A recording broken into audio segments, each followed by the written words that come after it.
मैं अनिल कुमार दीक्षित अपने video channel Dixit जी speech के साथ एक बार पुनः आपके समक्ष हाजिर हूँ। आज है तारीख 31 जुलाई सन 2031 और दिन है शनिवार। आज के कार्यक्रम में मेरा सभी श्रोताओं और दर्शकों को स्वागत है और नमस्कार है। आप सभी से प्रार्थना है कि कृपया श्रीमद् भागवत कथा के इन वीडियोस को अधिक से अधिक लोगों के साथ शेयर करें और सब्सक्राइब करें, ताकि आप स्वयं और अन्य लोग भी इस पवित्र कथा का लाभ उठा सकें। आज के समय में जबकि हिंदू धर्म के विरुद्ध बहुत दुष्प्रचार किया जा रहा है, ऐसे समय में हमको आवश्यकता है कि हम अपने धर्मशास्त्रों, अपनी संस्कृति, अपने रीति रिवाजों और अपनी परंपराओं और अपने शास्त्रों का ज्ञान हम अपने बच्चे तक पहुंचाएं। विशेष करके नव युवक और नवयुवतियों को, जो कि कभी कभार दिग्भ्रमित हो जाते हैं और कुछ ऐसे कार्य कर डालते हैं जो उन्हें नहीं करने चाहिए। जिस धर्म में आपने जन्म लिया है, धर्म आपका सर्वोपरि, धर्म आपको जीवन है, धर्म एक जीवन प्रणाली है। भक्ति श्रृंखला के अंतर्गत जैसा कि आपको कथा पता है कि हम लोग भागवत की कथा के छोटे छोटे वीडियोस बना रहे हैं, तो अभी तक हम लोग 23 वीडियोस बना चुके हैं और हम उनको अपलोड कर चुके हैं। 23वें वीडियो में हमने देखा था कि महाराजा परीक्षित द्वारा अनशन पर बैठने के समय प्रश्न किए जाने और उनके उत्तर पाने तक की कथा हम सुन चुके थे। भागवत कथा के 24वें भाग में भी परीक्षित द्वारा जो प्रश्न किए गए हैं उनके उत्तरों की कथा ही हम सुनेंगे। इसके अलावा छोटी मोटी और भी बातें हैं। राजा परीक्षित के प्रश्नों के उत्तर सूक्त वचन है। जब उनके जो उत्तर हैं वो सूक्त वचन है, वो पत्थर की लकीर की तरह सही है। जब यहाँ पर हम प्रश्नों का उल्लेख नहीं कर रहे हैं, हम यहाँ पर सिर्फ उत्तर बता रहे हैं, जिससे आपको पता चल जाएगा कि श्री परीक्षित जी ने क्या प्रश्न किए होंगे। जैसे कि सबसे पहले उन्होंने उनके उत्तर में ये बताया कि आत्मा व माया दोनों का साथ आवश्यक है। अगर ये दोनों चीज़ें साथ नहीं रहेंगी तो फिर मतलब सिद्ध नहीं होता है। अगर माया नहीं होगी और आत्मा भी नहीं होगी, जब आत्मा नहीं होगी तो आपका शरीर भी नहीं होगा, और जब शरीर नहीं होगा और माया नहीं होगी तो आत्मा क्या करेगी? वो तो वैसे ही जो है लोभ मोह क्रोध से सबसे चीज़ों से दूर रहेगी, क्योंकि माया होगी ही नहीं। जब माया होगी और आत्मा भी होगी तब आपका शरीर भी होगा, तब आपको अपने वेग के ऊपर नियंत्रण करना होगा, आपको अपने शोक और मोह से दूर रखना होगा और आपको धर्म करते हुए, धर्म के सहारे कर्म करते हुए आगे बढ़ना होगा। तब आत्मा के ऊपर जब आप विजय प्राप्त करेंगे तब आप भगवान को प्राप्त करेंगे। तो इस तरह से उन्होंने आत्मा और माया को साथ साथ होना आवश्यक बताया है, और ये होता भी है। भगवान मन में कपट रखने वाले व्यक्ति को कभी भी स्वीकार नहीं करते हैं। अगर कोई व्यक्ति दिन भर भगवान का नाम नहीं लेता है, एक बार भी नाम ले लेता है, मरते वक्त भी नाम ले लेता है, तो कहते हैं, हमारे शास्त्रों में कहा गया है कि वो मोक्ष प्राप्त कर लेता है। लेकिन जो कपट करके दिन भर पाखंड करता है, पूजा का, रचा का, इसका, उसके लिए भगवान कभी भी अच्छा नहीं सोचते हैं। हमेशा भगवान को सरल लोग पसंद है, जिनका हृदय निर्मल होता है, जिनके हृदय में किसी प्रकार की भगवान के प्रति कोई शंका नहीं होती है कि भगवान थे या नहीं थे, हैं या नहीं थे, भगवान राम थे या नहीं थे, कहानी है, खाली कल्पना है। तो हमको अटूट विश्वास होना चाहिए कि नहीं, भगवान हैं और हम हमारी रक्षा करेंगे और वो रक्षा करेंगे भी करेंगे। और अगर ऐसा लिखा होगा कि नहीं ऐसा होना है तो फिर वो वैसा होगा भी, चाहे आप जितने भी प्रयास क्यों ना कर लें। हमारे धर्मशास्त्र जो हैं इस तरह के उदाहरणों से भरे हुए हैं, और प्रतिदिन में भी आप देखते होंगे कि आप बहुत सारे प्रयास करते होंगे, लेकिन कहीं ना कहीं भूल चूक कर जाते होंगे आप, और आपका कार्य विफल हो जाता होगा। जब ब्रह्मा जी ने भगवान विष्णु से कहा कि मैं सृष्टि की रचना करना चाहता हूँ, तब उन्होंने तब भी कहा कि देखो, तुमको एकदम अभिमान रहित होकर के तुम्हें रचना करनी पड़ेगी। तुमको अगर तुम ये सोचोगे कि मैंने सृष्टि की रचना की और तुम्हें कोई अभिमान होगा, तो मैं तुमको इसकी कतई इजाज़त नहीं दूंगा। मैं खुद भी जब तुम सृष्टि की रचना कर रहे होगे तो मैं खुद भी उसमें इन्वॉल्व रहूँगा, मैं रहूँगा, उसके बाद ही सृष्टि की रचना तुम कर पाओगे। इसके अलावा तुमको अपनी बनाई हुई किसी भी चीज़ से तुमको मोह नहीं रखना होगा। जैसे कि आम व्यक्ति कोई चीज़ बनाता है, घर बनाता है, तो उसका उससे मोह होता है, लगा रहता है कि साहब ये हमारा है, ये हमारा। इस तरह की कोई चीज़ तुम्हारी नहीं है, तुम्हारा मोह नहीं करना चाहिए तुमको कि साहब हमने संसार में पृथ्वी बनाई है, महल बनाए हैं, दुकान पहाड़ बनाए हैं, पेड़ बनाए हैं। इसके लिए कोई तुम्हें मोह नहीं रखना है। जिस दिन मुझको विध्वंस करना होगा उस दिन मैं करूँगा, जिस दिन प्रलय लानी होगी मैं लाऊंगा तब। इसलिए तुमको उसके साथ मोह नहीं रखना है। जिस प्रकार भगवान का रूप कुछ ऐसा है, जिस प्रकार से पंच तत्वों से मिला हुआ शरीर है, तो वो पंच तत्व हमको दिखते हैं। कहते हैं ना, पवन, वायु, आग, आकाश, पृथ्वी से मिलकर हमारा शरीर बना हुआ है। ये सब चीज़ें हमको दिखती हैं, लेकिन हमारा शरीर एक दिन मृत हो जाता है और जला करके नष्ट कर दिया जाता है। उसके बावजूद भी ये चीज़ें हमको दिखती रहती हैं। कुछ चीज़ें ऐसी होती हैं कि जो होती हैं लेकिन दिखती नहीं है। जैसे कि आत्मा के रूप में भगवान का एक सूक्ष्म रूप हमारे शरीर में विद्यमान रहता है, और जिस समय हमारा समय खत्म हो जाता है वो सूक्ष्म शरीर भगवान का निकल के चला जाता है। तो इसलिए माया और आत्मा दोनों का होना जरूरी है। तो अंत तो अभी कर नहीं हुआ है। इसके बाद ब्रह्मा जी ने जब सृष्टि की रचना की तो उन्होंने, नारद जी ने भी उनसे यही प्रश्न पूछा था कि कैसे होगा, क्या होगा, कैसे सृष्टि बनी, क्या हुआ, फलाना ठिकाना, बहुत सारी बातें उन्होंने पूछी कि कैसे ये सब हुआ, कैसे बनाएंगे। तो उसके बदले में उन्होंने एक श्रीमद् भागवत नामक ग्रंथ बनाया और उसको उन्होंने पृथ्वी के लोगों को दिया, जिसको कि व्यास जी ने बाद में लिपिबद्ध किया और अब वो हमारे बीच में है और हमारी बहुत सारी शंकाओं को वो निर्मूल करता है। इस समय आप जैसा कि जानते हैं कि कथा में सुखदेव जी भी आ गए हैं। पहले सूत जी तो पहले कथा सुना रहे थे, फिर वहाँ पे बाद में वो आ गए थे, फिर सुखदेव जी आ गए। तो सुखदेव जी ने फिर आगे की कथा बतानी शुरू की। तो सुखदेव जी ने कथा को आगे बढ़ाते हुए बताया कि भगवान ने पुराणों में सर्ग, विसर्ग, स्थान, पोषण, ऊति, मनवंतर, ईशानुकथा, निरोध, मुक्ति और आश्रय, इन 10 विषयों का वर्णन इस भागवत कथा में किया गया है। इसके ऊपर सुखदेव जी ने विस्तार से वर्णन किया है और जिसका मूल ये है कि द्रव्य, कर्म, फल, स्वभाव, जीव और सत्ता, जब ये सब मिलते हैं, जब द्रव्य होगा तब कर्म होगा, कर्म और स्वभाव मिलेंगे तब फल निकलेगा, और करेगा कौन? जीव करेगा, और जो कुछ भी करेगा वो सत्ता होगी। इसलिए इन चीजों का होना आवश्यक है। ऐसा होता है।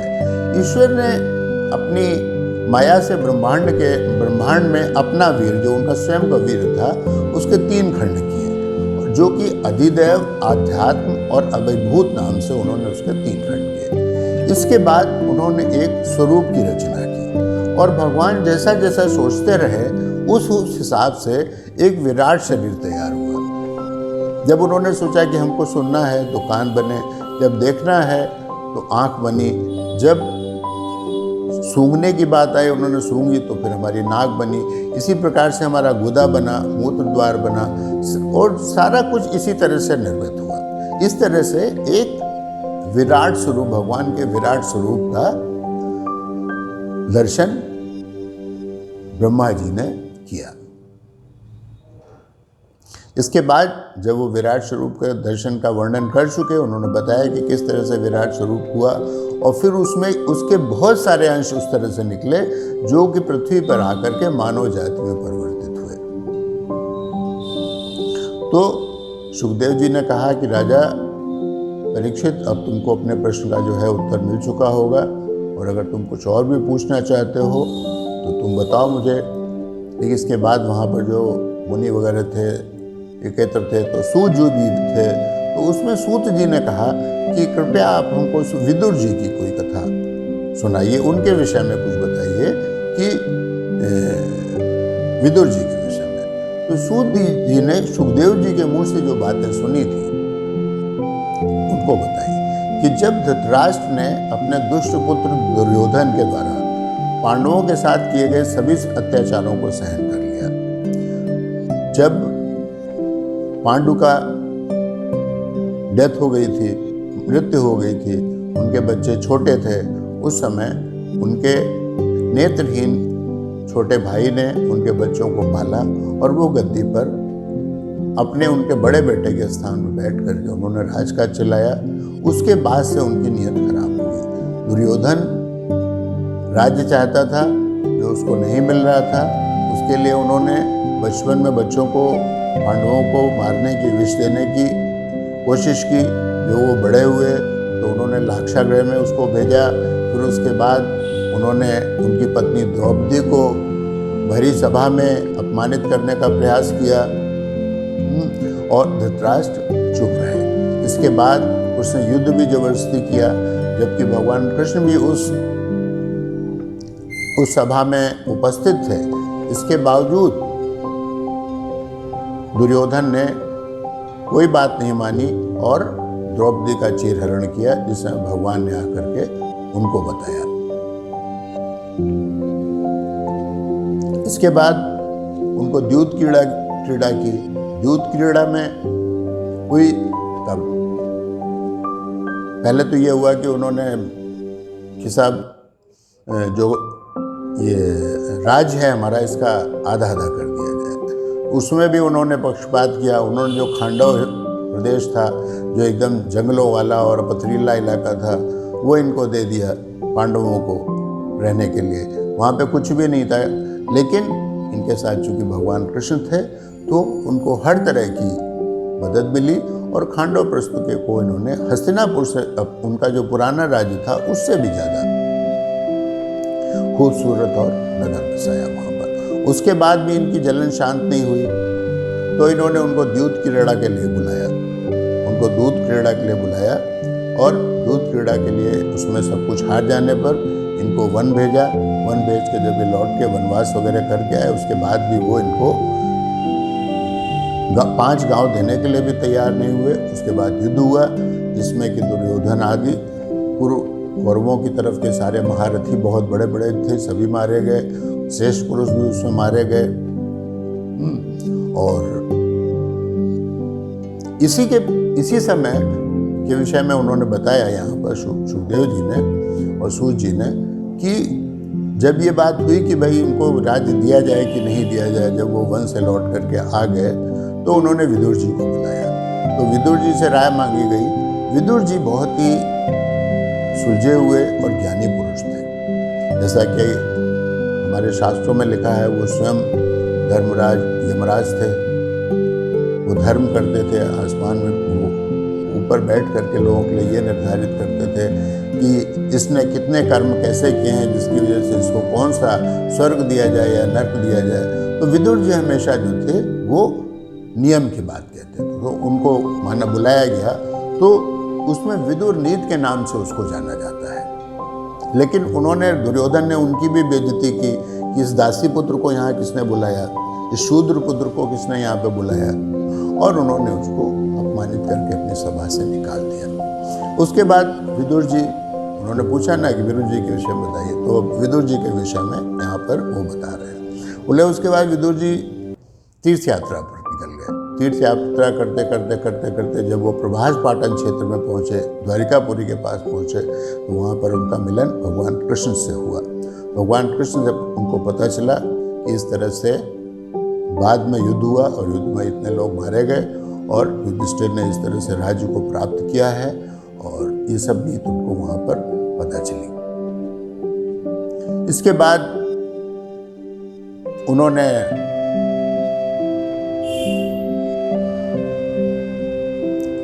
उसके बाद भगवान कृष्ण के बाद पास में